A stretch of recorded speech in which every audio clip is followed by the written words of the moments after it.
Welcome to the High at 9 News Hour, where you will hear from cannabis industry experts and professionals from around the country talk about important topics while shining light on global issues and discussing cannabis as it relates to politics, regulation and reform, data and technology, science, research and medicine, family and parenting, art, celebrities and entertainment, fitness, sports, mental health and wellness, and plant-based medicines and entheogens. Together, we are building a stronger community, fighting the stigma and creating change. With your hosts, Jason Beck and Rico Lamitte, joined by special industry expert correspondents from around the country, and daily antics brought to you by Cannabis. Coming to you live every Monday through Friday at 9 a.m. Pacific Time and high noon on the East Coast. And thank you all for getting high at 9 with us.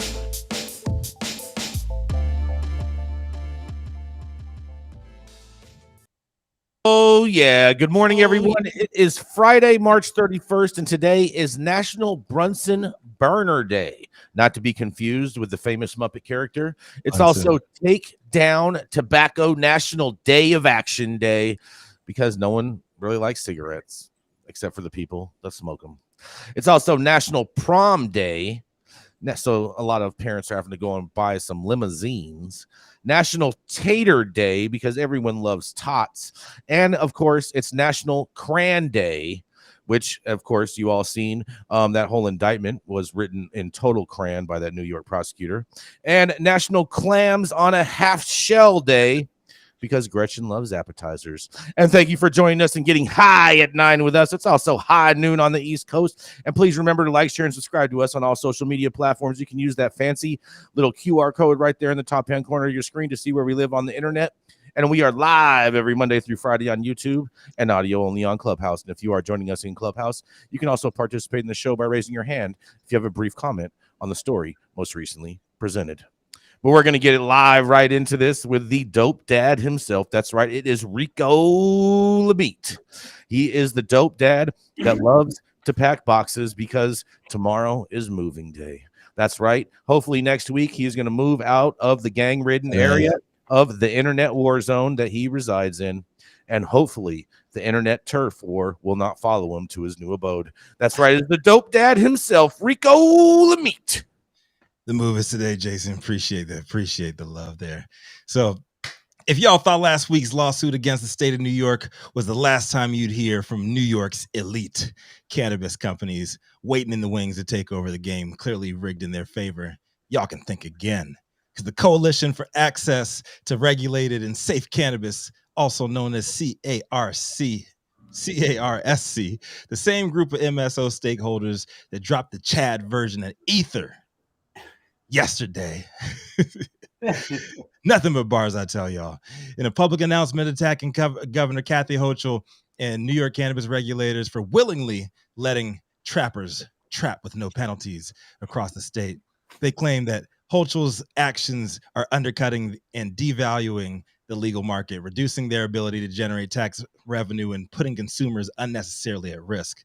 The track included guest verses by Acreage Holdings, Curaleaf, Green Thumb Industries, and PharmaCann, along with several other wealthy individual entrepreneurs and one physician. I assume that the physician goes by the stage name as the Doctor.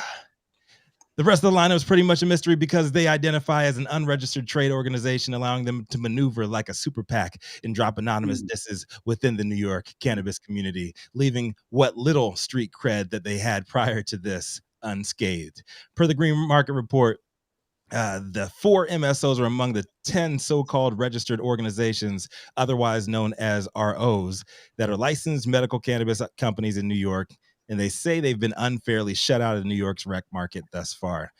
They went in specifically on OCM policy chief Axel Barnaby for past comments insinuating he'd prefer to let the trap thrive.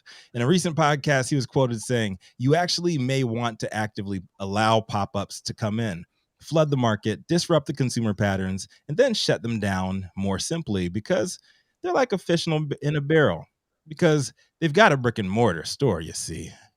The comments obviously didn't age too well, as we've all seen beyond the bodegas.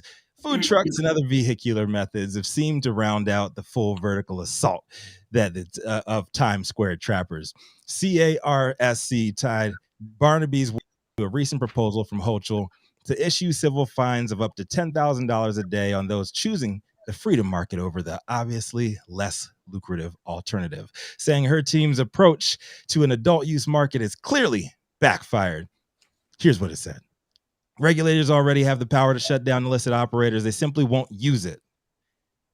And they're adding that under the state law that legalized recreational marijuana in 2021, the OCM, OCB, CCB, and even the state's attorneys general office have the authority to bring civil penalties against illicit operators and to commence proceedings to force to cease operations. The enforcement strategy we've seen to date has consisted of sending cease and desist letters to a mere fraction of illicit operators with a mild warning that their blatant violation of the law might result in their inability to obtain a license to legally sell cannabis sometime in the future.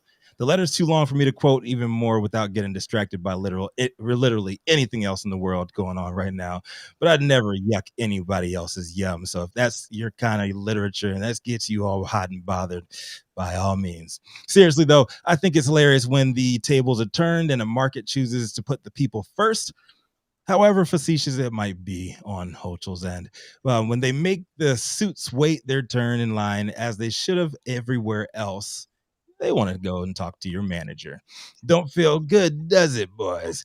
But hey, maybe if they end up on the winning side of this lawsuit, it'll set precedent for the communities of color who've been in the same position virtually everywhere else to do the same and actually have a chance of producing some of that promised generational wealth everybody seemed to have forgotten about. But I'm Rico Lamitte, dopest dad on the street. I'd love to hear what you guys think about this one. Oh, I wish Axel was still over there, man. Axel was great. That was my guy over there. Well, you know, MSO Gang says, "Fuck Axel." Axel had it more together than most of the people. What are you talking about, Jason? Axel's still there. He's not really there like that. He's the chief of staff. What are you talking about? Check out Jason. Not where he was. Huh? Not where he was previously. Where do you think he was? Head of the OCB. He was the head of I forget which department, but he was working just directly in the governor's office in the creation of all of this. And now he's the chief of staff of the OCM. He's the chief of staff of the OCM? Well, then the OCM would be just fine then with Axel in place. What do you think about this one, Omar? You're out there in these New York streets. It's getting crazy. These beefs are heating up, man. What's going on out there? What's it like on the street? Well, I think, I've been to the streets in New York and especially saw all of the mobile dispensaries in Times Square, which were eye-popping. And I thought we should be seeing those in California. Why don't we see that kind of entrepreneurship given the similar level of enforcement out in California? And so I really think, the solution is really overgrow the government, allow people to grow and sell cannabis freely with no special cannabis taxes. Just make people pay sales taxes, just like with tobacco. And, New York for a long time has been battling illegal tobacco sales. That's what the whole George Floyd case was about, was illegal tobacco sales. Some dude like selling dollars cigarettes. It wasn't George Floyd. It wasn't Eric Garner. Forgive me. But in any event, it's just, in my view, like when you have these punitive pleasure taxes, that are born of a very, I guess it's like the American ethos was really, made by really uptight, beyond fundamentalists, Calvinists, who believed pleasure was evil, and it was a sign of the devil, and so that's what we're up against. But we really need to have a free market when it comes to cannabis. I think California came the closest to a laissez-faire cannabis, capitalism back when we had collectives and cooperatives. What do you guys think? Omar, how many of those little food truck vendors do you represent in New York? We don't represent food truck vendors. You know what I'm talking about. The little trap shop on the. He's trying to get you to snitch. He's trying to get you to snitch.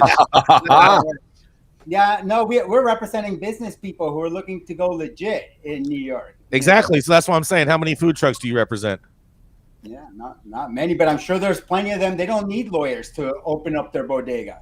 You know, they're making 50 to 100K a day tax free. They could be look retired by the time they start issuing real licenses. Yeah.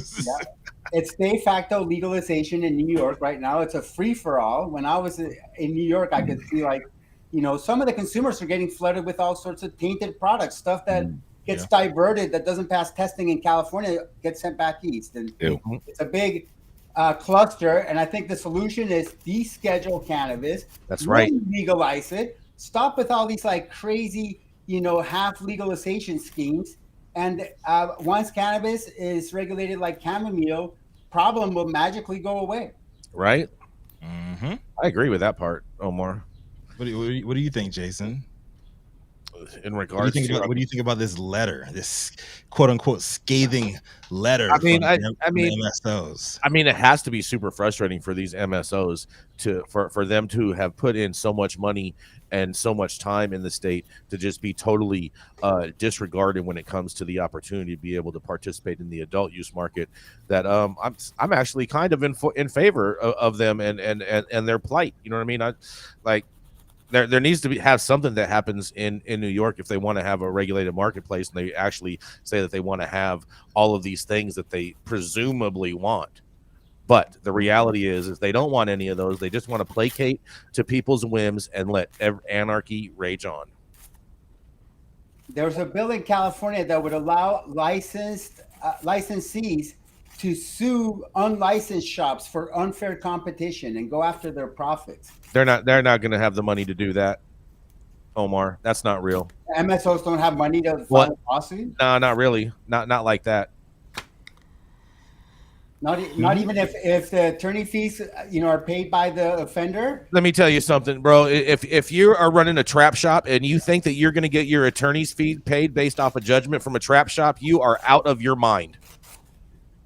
They will default on that judgment. They do not give a shit about what the courts say, because if they did, they wouldn't be operating a trap shop.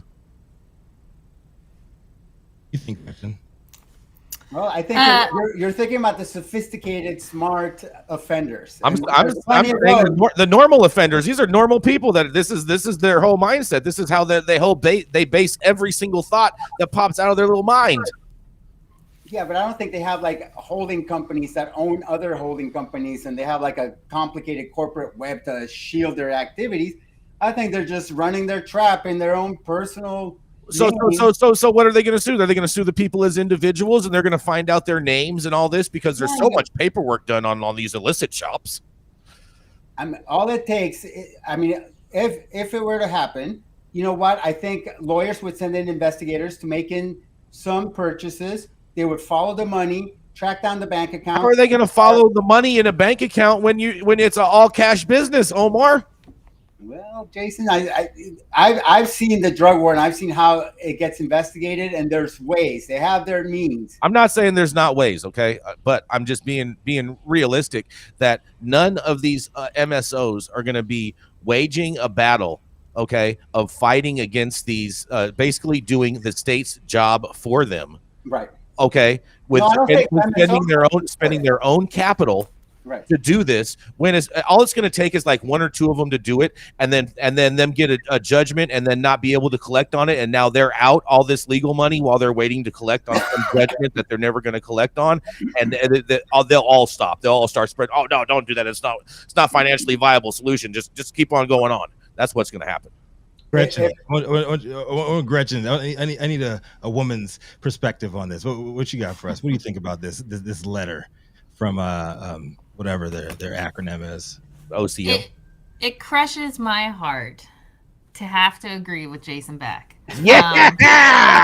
However, yeah. I mean, I think these MSOs have beef. I think that the state has totally fallen down on trying to address the illicit market, and it's just like, oh, we're not going to do it. But where was this energy when the Black and brown communities weren't getting that same fucking love? What are you talking about? When social equity wasn't getting the same fucking love in every other city, in every other municipality in America, they did not have the same energy they have right now. They did not fight for the little guys. I don't know what you're talking about. What? Be a little more specific here, Rico. The social equity had. Yeah. Let's just talk about LA when they had to wait 3 years. I didn't make the social equity plan in LA. New York decided that they were going to put up social equity as number one, and then have no way to fund or help these people. And now they're wondering why their market sucks. Yep. I don't understand it. I mean, I love New York and I love what they're trying to do. Bless their hearts. Do you have a T-shirt that says I love New York? I do not. I do have my. I do not. Oh, we need to make a T-shirt that says "I love the New York trap market." I do have this guy. Oh, she has. However, I love New York trappers. However, they could not put forward the social equity plan that they did without having the money to back it up, and that's where New York fell short. And that's where all of these programs have fallen short, is where they're expecting money to come in from revenue, then they're going to put it towards social equity, and by that point, Rico, your concerns of how these folks are left behind and the big boys take over and then they can't get in. I mean, there are problems left and right trying to pick out one select group and try and make them benefit. I say we just go for a little free market action and let the chips fall where they may. If you're a good businessman, you will survive. If not, so long. I think if this whole plan fails at the end of it, then we should just move on to reparations. Straight up. God, here we go. San Francisco style. Good luck. Let me tell you something. Did you see that one guy who said he was like it should be 7.6? I forget how he came up with that number. He was like 5's not good. I want 7.6 million. Yeah. And he had a whole reasoning on why it should be 7.6 million. 1776 per person? It wasn't based on 1776, Jason. Yeah, it was. Yeah, per person is what he was proposing. I mean, that's worth about $400. About 400 years of oppression. That's a steep number to ask them to do. Yeah, that shit ain't happening. They're not bankrupt. 400 years. They gave all that money to Ukraine. I forget what I think they said. That would come out to be like 800. Easy killer. I think what the final number that they came out with was like 800 billion to try and do what they want to do. I'll tell you what. If you guys want reparations, you guys might as well just move to Ukraine, because that's the only way you're going to get that kind of money. Well, yeah, I was about to say that. Like, how about that? How many billions have been spent in Ukraine? How many? Yeah, we got to go. We got to go to a commercial. We're spent on Iraq, Afghanistan. Yep. Let's go to a commercial, Adam. Sadly, Rico, ad time. How's it going, guys? Saman Razani coming to you from Green Street here with Jason Beck, smoking on the best weed in the world. Did you know that we have an audio-only version of our podcast available on Apple, Google, Amazon, iHeartRadio, and Spotify? Tune in now and check it out. Oh, yeah. West Hollywood's right-leaning president of cannabis tourism is also the industry's longest continuously operating retailer, known to many for smoking on the best weed in the world, and an avid supporter of the first former president to be indicted in U.S. history. Move over, Mel Gibson, because the patriot coming to the stage next is actual American. You know who it is, Jason Beck. Oh, yeah. All they did was ensure that he's going to be number 45 and 47 with their crazy ass shit. But nonetheless, I have an even crazier story for you guys. Okay. Are you guys ready for this? A San Jose police union executive is accused of smuggling drugs as wedding gifts and chocolates. The top executive for San Jose's police union imported synthetic opioids over an 8-year period to orchestrate a national drug ring that disguised packages of pills as wedding gifts, makeup, and chocolate, federal officials said on Wednesday. Joanne Marion Segovia, I'm sorry, I'm murdering your last name, the 64-year-old executive director of the San Jose Police Officers Association, used her home computer and police union equipment to facilitate the mailing of synthetic opioids, according to the U.S. Attorney's Office. The drug smuggling allegedly took place from October 2015 to January 2023, with Segovia facilitating more than 60 shipments from Hong Kong, Hungary, India, and Singapore. In a 3.5-year period ending in January, officials allegedly intercepted 5 shipments to Segovia that contained thousands of pills, including synthetic opioids, tramadol and topinadol. Opioid overdoses have reached epidemic levels across the country, particularly in San Francisco, the fentanyl capital. Since 2019, more than 2,000 people in the city have died, often after overdosing on synthetic opioid fentanyl. Segovia allegedly used the encrypted Messenger WhatsApp app handle to handle logistics, exchange hundreds of messages with someone using a phone with an India country code. The messages containing shipping and payment details, pictures and receipts continued in this month, even after federal investigators interviewed Segovia in February, prosecutors said. On March 13th, federal agents in Kentucky seized a package that contained fentanyl and was addressed to Segovia, officials said. The package originated from China and the contents were listed as a clock. Segovia was charged with attempting to unlawfully import fentanyl, Valorol, according to a complaint that was unsealed on Tuesday. And the complaint alleges Segovia was apprehended as part of an ongoing Homeland Security investigation into controlled substances being shipped into the Bay Area from abroad. Will Edelman, an attorney listed for Segovia in court records, did not immediately respond to a request for comment, and Edelman previously worked as a federal prosecutor in the same U.S. Attorney's Office that charged Segovia, according to his LinkedIn profile. The complaint against Segovia said that she told federal investigators she had nothing to do with the drug smuggling and blamed the shipments of pills on a woman she identified as a family friend and housekeeper. Segovia allegedly told investigators that after their February meeting, she realized like a light bulb that it must be this unnamed woman who smuggled the drugs. I can't believe this. This lady actually blamed it on her housekeeper. However, the complaint casts doubt on Segovia's statements and includes photos that she allegedly sent to a collaborator. One image shows a computer with a police union work materials in view, and another shows her signature on a package slip sent from the police union address. Tom Sagagu, a spokesperson from the San Jose Police Officers Association, said the union became aware of the alleged crimes on Friday and has been cooperating with federal authorities. He added that Segovia had no role in handling financials for the organization and was not involved in decisions about the organization's stance on police issues.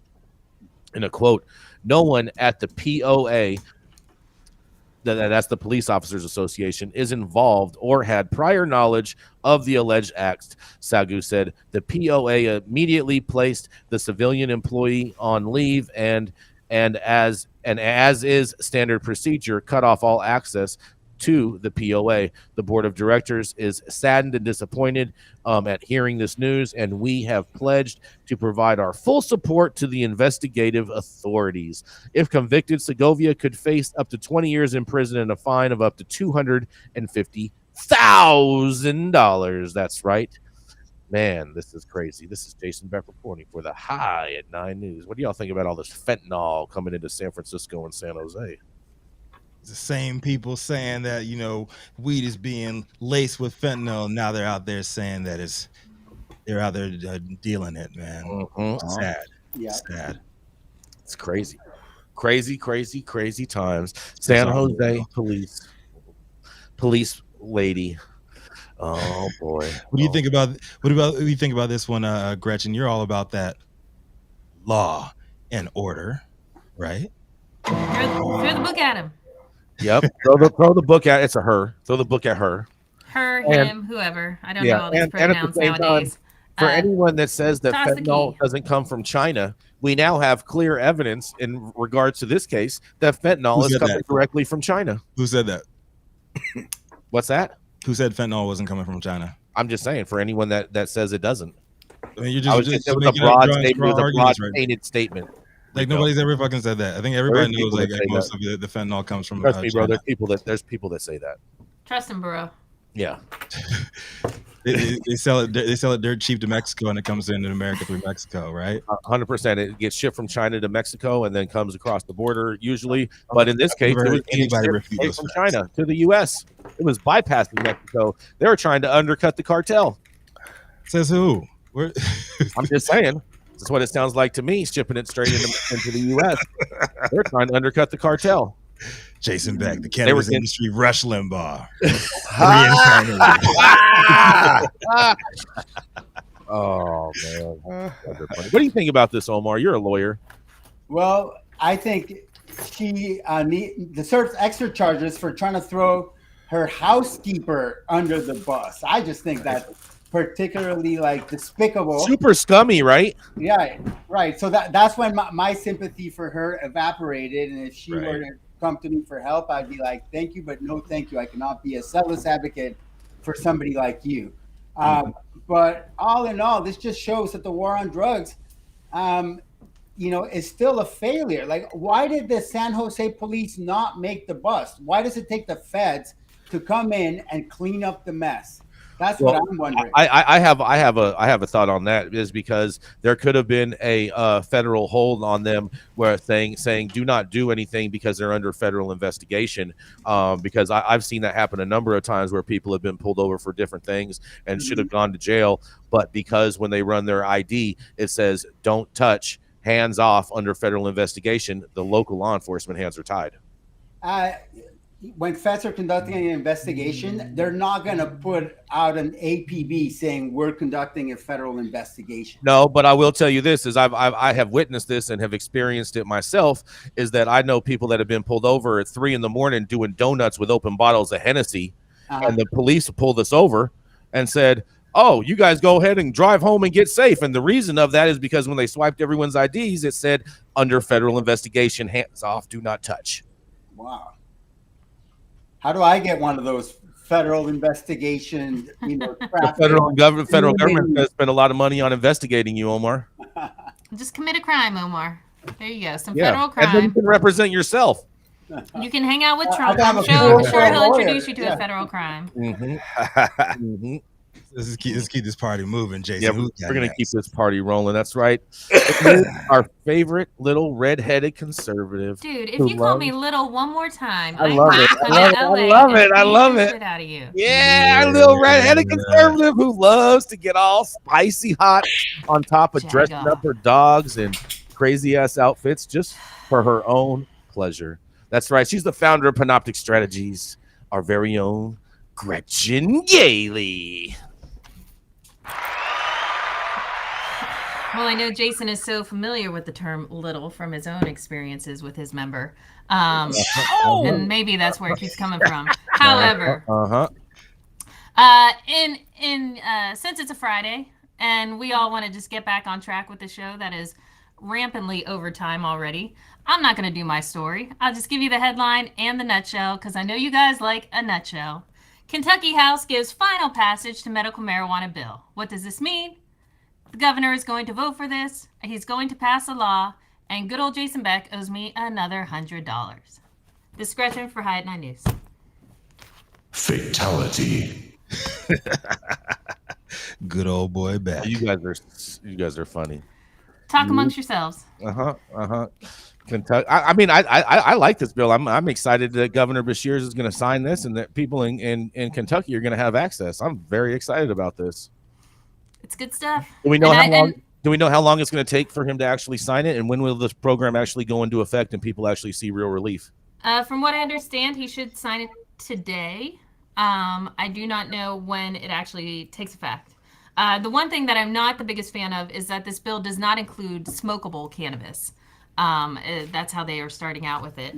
But it does cover a few illnesses that they have out there. Either way, this is a start for Kentucky, and this is in good old Moscow Mitch, my comrade's backyard. And so this is going to matter. It definitely is a big deal that Mitch is going to have to deal with this now. I thought Moscow was in Sarah Palin's backyard. She can see it from her backyard. She can see it from her backyard. She has a telescope. I think I just aged myself. Oh man. What does Sarah Palin think about cannabis? I'd like to hear her thoughts. Her and Ja Rule. You really want to hear what Sarah Palin has to say? Fuck no. Exactly. I don't think anyone wants to hear what Sarah Palin has to say. Jason, I once again accept Venmo. I will take PayPal, check, cash. For what? Whatever.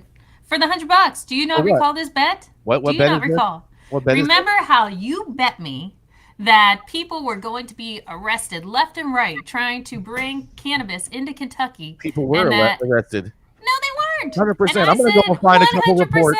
I'm going to go and find a couple reports of people getting arrested in Kentucky. No. Yeah, you don't have to go back and look for it. I told you there was absolutely no way this was going to happen. Financial support. Give me my money. I bet. I think it's halftime. I got the show back. It is on halftime. We got to Let's go to a commercial. We're going to be right back. Shout out Kentucky.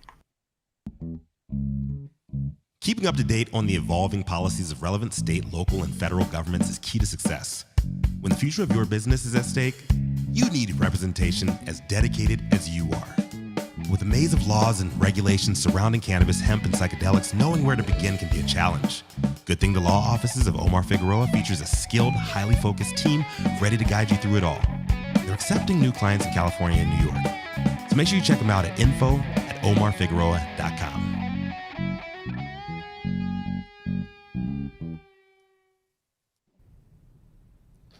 The thoughts, opinions, and shade thrown at High Nine News are those of individual speakers and not those of any other speaker or his followers. The statements made do not constitute legal or accounting advice, and our speakers make no representation regarding the legal status of any substance in any country, area, or territory or its authorities. The views expressed in this room do not establish fiduciary responsibility or relationship. Our sponsors do not imply or constitute any endorsement by us or the expression of any opinion whatsoever on the part of any speaker on stage. If you are an easily offended person, join the CARSC. I heard they're hiring. Control Tower from Highly Educated has perfected the dab. Utilizing the concept of thin film evaporation, you can waste none of it and taste all of it. The micro texture of the SE pillar increases nucleation at elevated temperatures. And with the tower propelling at 2,600 RPMs, it's certainly the most efficient dab experience to date. The Control Tower from Highly Educated. Oh, yeah, coming up next. He's the founder of a cannabis law firm with offices in California and New York for all you little trappers out there in New York. He's also part of the National Cannabis Industry Association and a legal publisher whose 2023 California Cannabis Laws and Regulations book was just released, and you can purchase it on Amazon or wherever the hell else you buy books, hardcover books. That's right. And he can represent you in court, or he could take your ass to the mat in high-fly style in Brazilian Jiu-Jitsu and probably kick your ass either way. That's right. It is Omar Figueroa. Thank you, Jason. Happy Friday, everyone. My story is from TechCrunch by Haj Jan Kamp. The headline is, Smokeland is testing a loophole to sell cannabis by credit card. What do you do when you have a very successful and popular product that is legal in some places, but federally has been a Schedule I drug since 1970? Well, you can't rely on any national institutions as your business partners. One of the major places that shows up is in payments and payment processing. Even after recreational cannabis became legal in 21 states and decriminalized in another dozen or so, cannabis has become largely a cash business. In a world that is increasingly cashless, that's a problem for both consumers and businesses. Smokeland is currently beta testing a loophole that lets its customers pay by credit card. The secret, it turns out, is crypto. You're not actually purchasing cannabis with a credit card, says Jeff Dillon, managing director of marketing at Smokeland. You're purchasing crypto, and then we immediately use the crypto to purchase cannabis before cashing the crypto back out. That way, your credit card company knows users are purchasing crypto. Crypto doesn't give a shit what you do with it. For my purpose and for the purpose of the customer, the payment processor has no idea what's going on. Of course, cannabis is a higher risk market, and Smokeland expects it needs customers to pay a bit more in processing costs. But the team believes that the customers are willing to do that in order to go up in a blaze of convenient glory. 2 to 3% is standard for e-commerce. If you open a Shopify account or something like that, we are probably around 5% with 5 risks. If we were to open a porn site, it could be even higher than that. We're a little bit lower because there's still a physical transaction.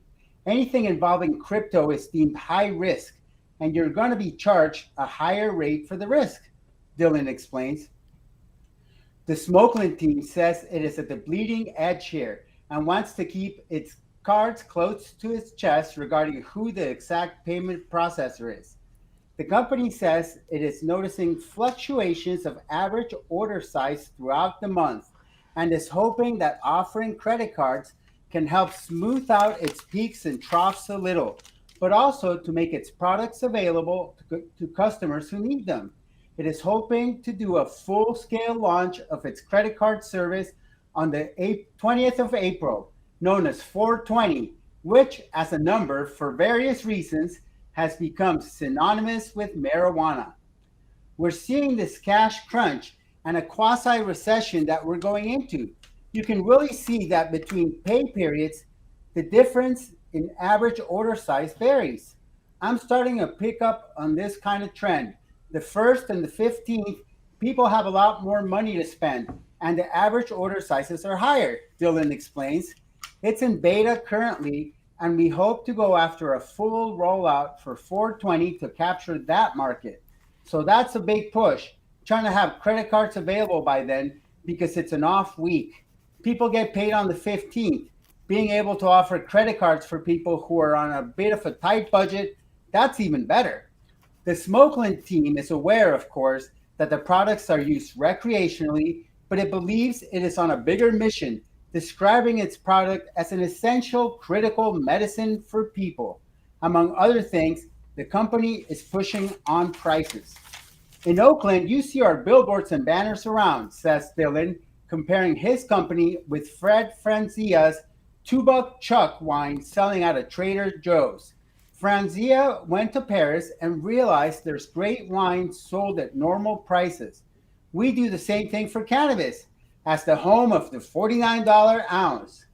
It'll be interesting to see whether Smokeland will be able to keep its payment processor up and running in the midst of a complicated set of pressures on the financial institutions, but the company isn't overly worried and suggests that the Safe Banking Act is putting its thumb on the proverbial scales in the favor of what it is doing.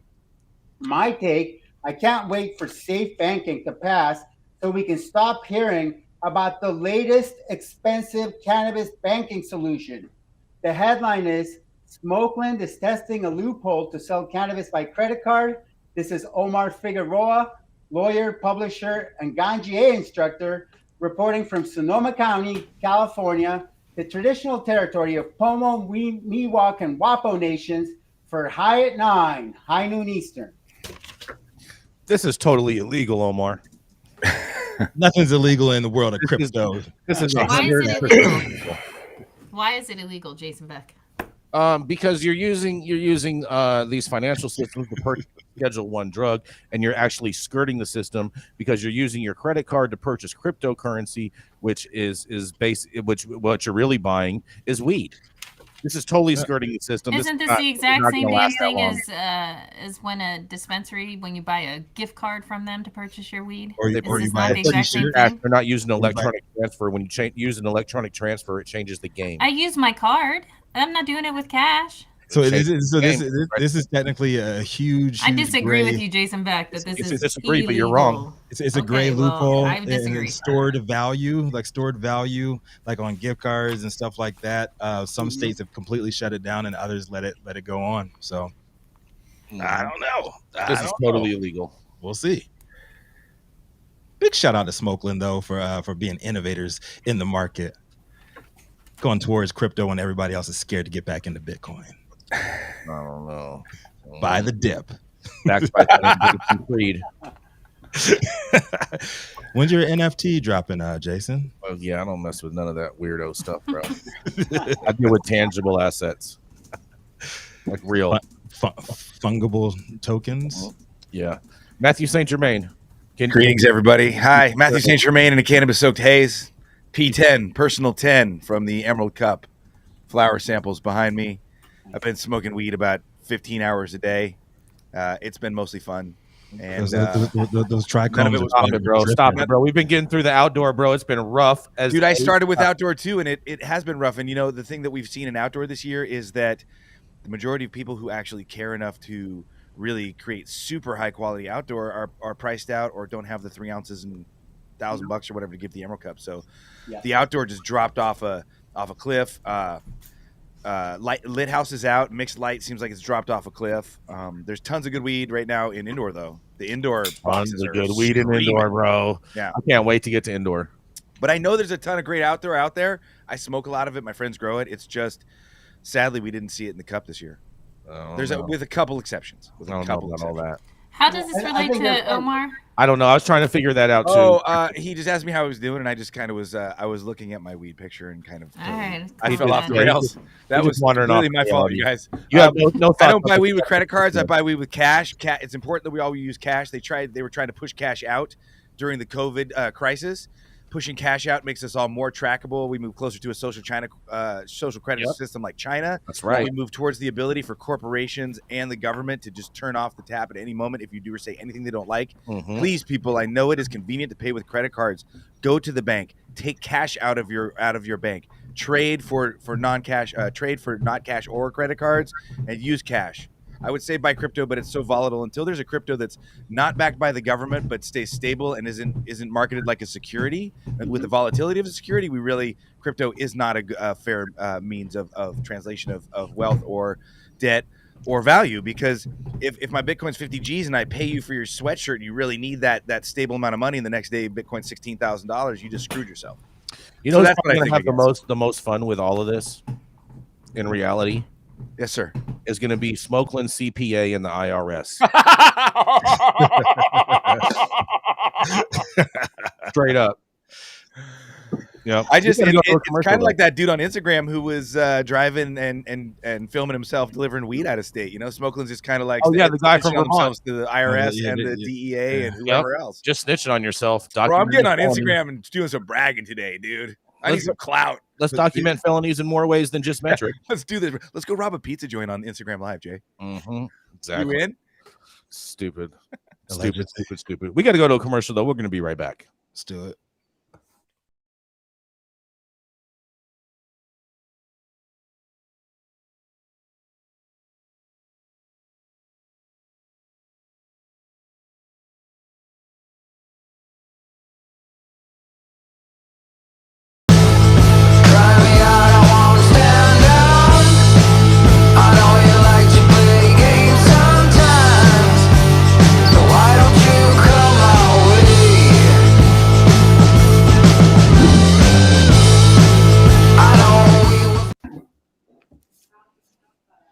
This OG industry doctor has been serving up daily doses of compassion since the days Christ walked the earth with the immortal Count himself, Mathieu St. Germain.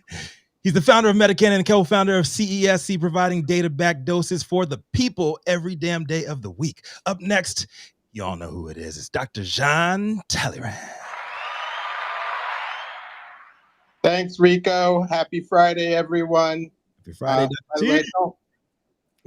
I don't recommend smoking and riding a motorcycle. That last commercial gets to me. Anyway, what about my headline today is by Mary Marcos.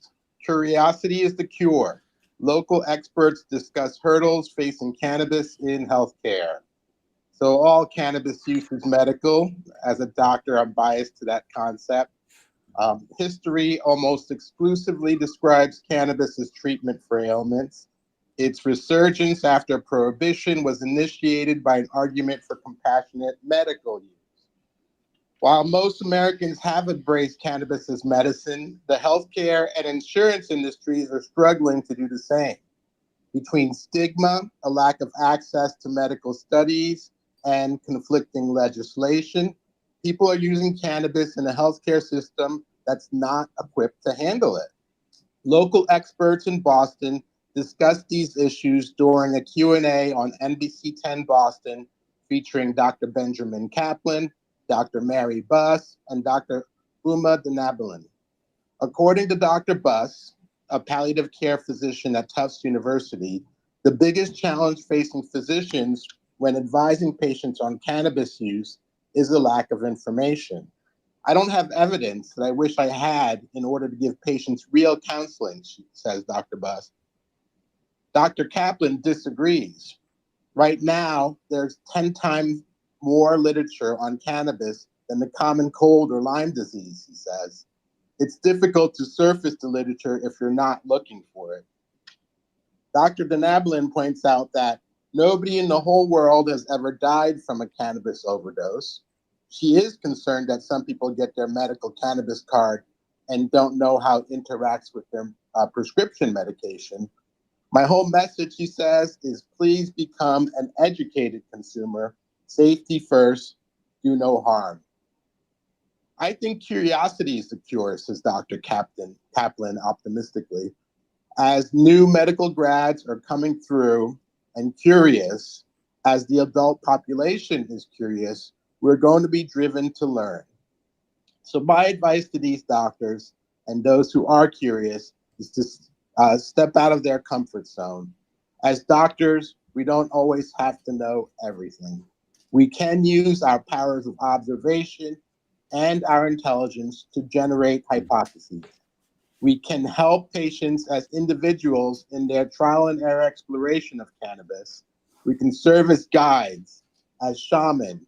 It's the humble position, and doctors on the whole need to demonstrate more humility. I also don't need to claim cannabis as medicine. The legislators have given the FDA the privilege of deciding what products can be labeled medicine and what products cannot. So I am fine just calling it what it is, a plant. It's a plant that people use to feel better. So I'd like to throw out the topic out to the correspondents. What do you think? Are doctors complaining too much, or is curiosity the cure?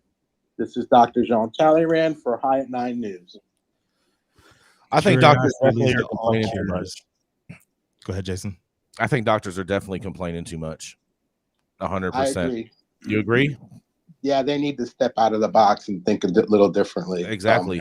What happened to when, like, back in science class, when you had to like create hypotheses and then go through the whole process? And why can't you just go through that same process with cannabis? You're absolutely right, Jason. I have a 7th grader, and they're teaching him how to observe in science class. And it's the way to do science. It's the basics that we seem to have forgotten in the medical profession. Big shout out to Mr. Wasn't it wheat? Wasn't it wheat, doctor? Wasn't it called wheat? What's wheat? Wheat was the Y, and then H was the hypothesis. HEAE. I forget what the E was. The example. The Experiment. Experiment. Yes, and then I forget what the T was. Yeah, I don't know. I grew up in New Jersey. Yeah, no, that was, I remember that. I remember that in science class. Hey, big shout out to Dr. Uma though, man. Dr. Uma on this panel. Hope she's doing all right out in New York. Question for you, Dr. Talleyrand. For a number of these doctors who have not been educated in the cannabis realm, and I know doctors are often required to take more education to keep their certifications and such. How often is cannabis ever offered as these programs for these people to get a little more educated and be a little more comfortable? Never.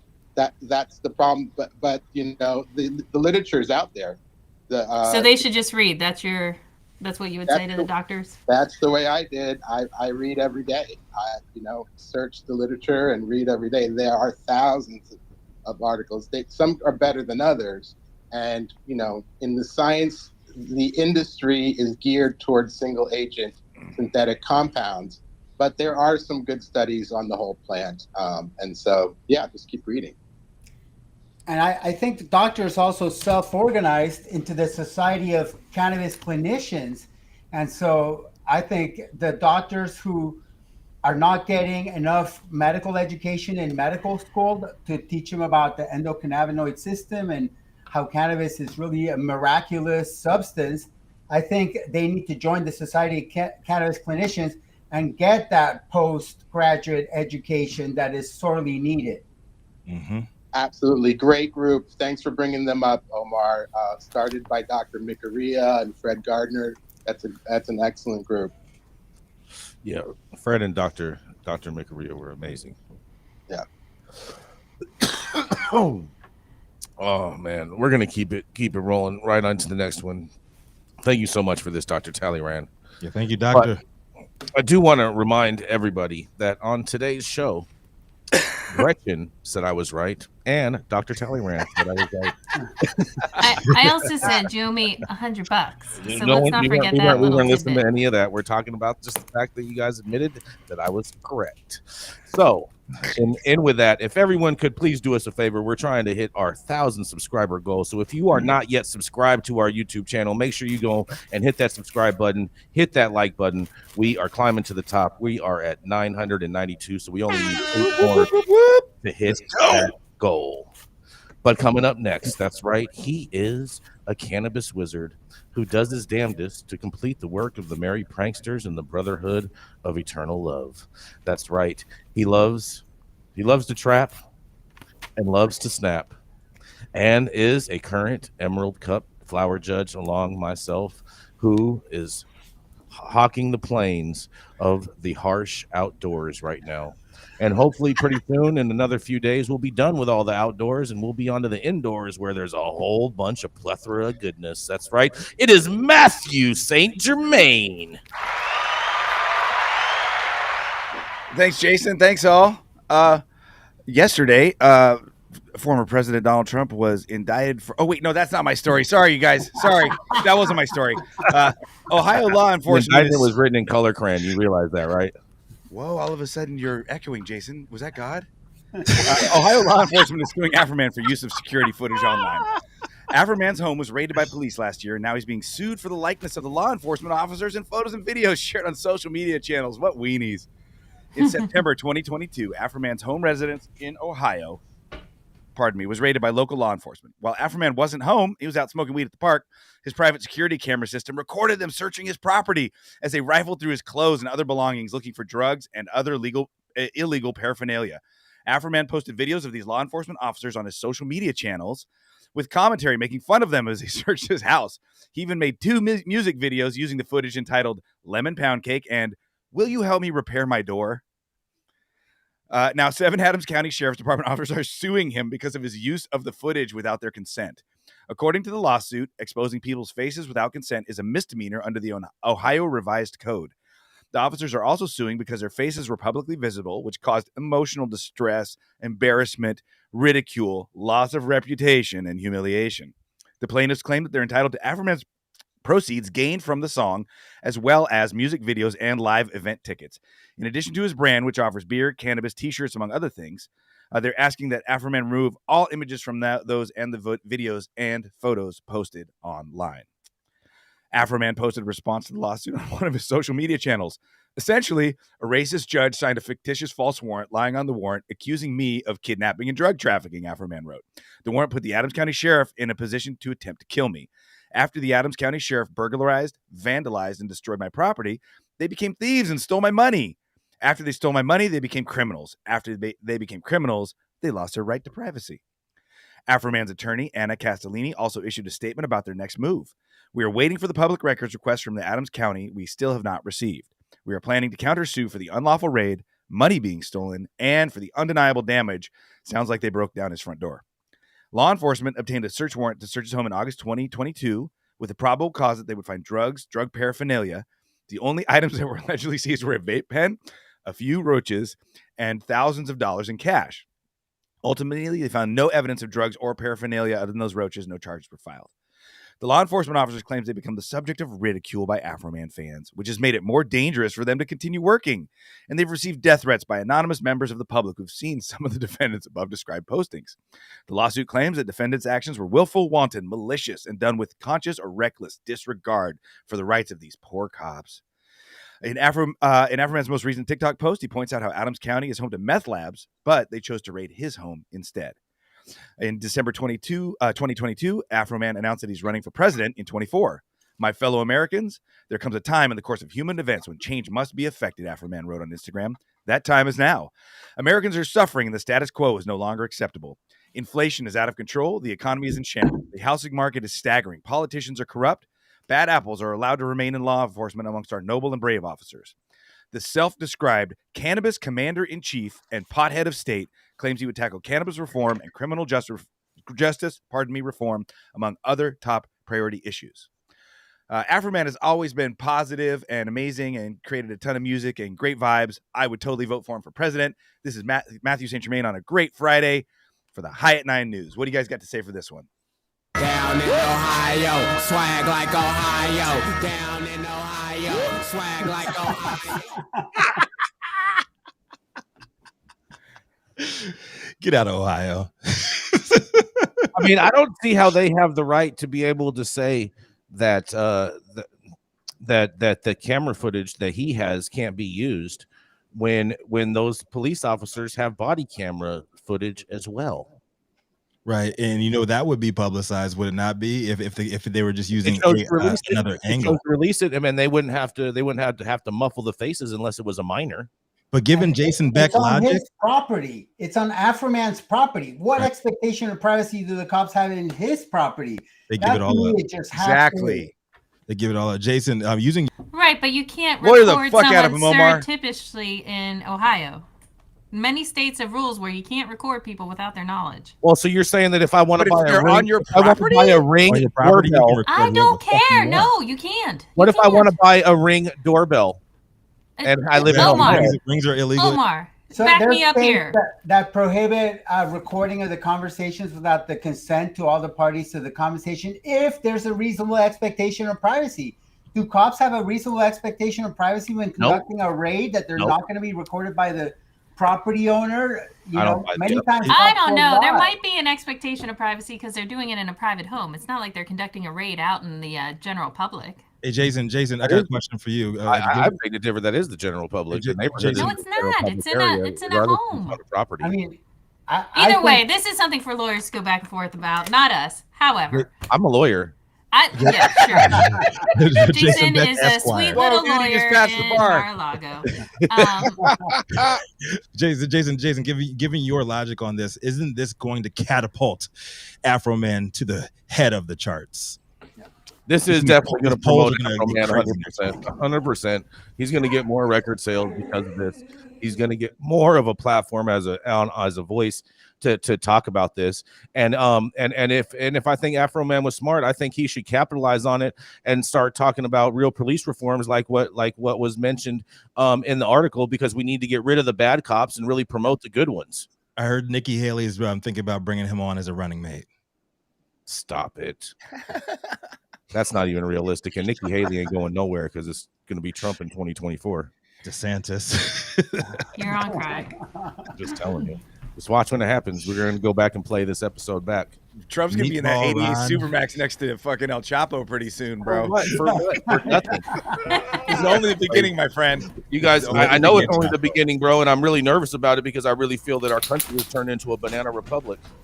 I feel for the Secret Service agents who are going to have to do time with Trump as he's in protective custody. That's what you want. This whole thing about Omar. Will they have have two Secret Service agents outside of his cell when he's in prison? All this does is benefit Trump. Just so you guys know, whether and it's up to the Secret Service whether or not Trump gets handcuffed. He will be under the Secret Service's control the entire time. And so, this is all. He's not getting handcuffed. This is all. I just like to say that he would love to be handcuffed. This is all just for the political circus. That his attorney has already said that he's not going to allow that. His attorney is not his decision; it's the Secret Service's decision. Absolute. Are you? Bless your heart that you think they're in charge. The attorney has come on, Jason Beck. No say in this. He's going to ask for pink handcuffs. Mark my words, at some point, Trump is going to appear in court in a wheelchair with a neck brace. Stop it. You guys are crazy. I just want to say that I would hope for Jason and everyone here to really use integrity as a metric for leadership. And regardless of whether Trump is indicted or not, it's pretty clear to see if you have the ability to look through his history, because he's been on television and in media his entire life.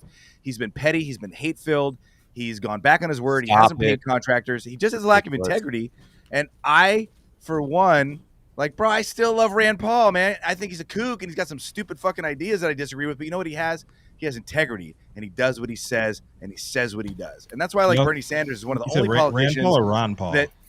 Ron Paul. I'm sorry. Ron is his father. Ron Rand Paul is has son. integrity. If Rand Paul gets beat down, yeah. gets his ribs broken by his neighbor for running the riding lawnmower too long on the weekend. Yeah. That's what Rand Paul is. He's soft.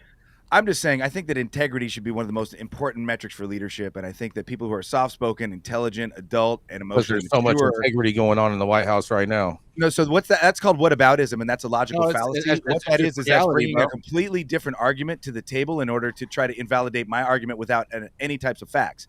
So the goal, Jason's favorite argument with no facts. The benefit of learning the trivia method of education, which is grammar, logic, and rhetoric, is you can clearly parse apart someone else's argument without resorting to logical fallacies or appeals to emotion. So again, that's called whataboutism. I'm like, yo, dude, you stole my lunch money, and someone says, what about the guy who stole my lunch money last Tuesday? It's time? It does not matter. The show. I hope integrity is a metric for leadership for all of us, because it is only with people who have integrity and emotional maturity that we can hope to escape our current predicament on this planet. I love you, Jason, and I love everybody on the show. And you know what? I agree with you. I agree with you about the integrity part, and that's why I'm rolling with Trump on this one, because the New York Democrats have absolutely no integrity for this weak ass case. And it's going to create a very constitutional crisis when the state of Florida says, no, New York, you can't come in here and come get them. It's going to create a whole new problem. Oh, bro, get ready. Just get your popcorn out for the next couple of weeks. It's going to be a rough ride. I would love if people would actually reserve judgment for when they know what the charges are, when they keep saying there's no case. There's 30. We know what the charges are. No, you don't know what the charges are. There's apparently supposed to be a couple dozen of them. 30 counts. There's 30 counts. 30 counts. The 30 counts are all misfilings on business filings. This is the most ridiculous thing. You're all good with just the little, I don't know how to file my taxes bullshit crime. That's what you're good with. Jason has fallen sway to partisanship and tribalism, and he supports anybody who wears the shirt that is the same color as his. I love Jason. It's just the truth. Stop it. I don't support Biden. I don't support Trump. I support the abolition of money and orgies in the streets. But everybody use cash until we can abolish money. Use cash until we can abolish money. I support cash. all the way. There we are. I support the show wrapping up on time. Bail out the banks. Is that ever coming? I'm glad we all came to consensus that everybody loves cash. Yeah, cash is king. Cash and weed. Cash is king. $100, Jason Beck. 100%. It's all about love on the show. 100%. Jason, you're gonna take us out, man. We're overtime. We're overtime. Yes, we are. Thank you all so much. It's been one hell of a week, everybody. It is finally Friday. And thank you all for getting high at 9 with us every Monday through Friday at 9 a.m. Pacific and high noon on the East Coast. Big thank yous to our audience, the supporters, for always tuning in daily and listening to the insanity that is the developing cannabis industry, as well as apparently the circus that's going on in Washington, D.C. Thank you to all of our haters for always talking about us and thinking about us, because we have the most immaculate pieces of property rent-free inside of your head. And maybe, who knows, maybe we'll send out some indictments over here too, because that's about as much as they're going to do in the first place over there too, because you can't indict a ham sandwich. Thank you to our sponsors, Omar Figueroa, DNA Genetics, and I Spire. Thank you all to our correspondents for being truly amazing, and the discourse has been incredible. Thank you for Cannabis for giving us a reason to talk about all of this on a daily basis, and thank you to Cloud Media Partners, House of Fuego, Green Street, and of course Zaza Simone Brown holding it down in Clubhouse. And thank you all for tuning in and getting high at 9 with us. It's America's #1 daily cannabis news show.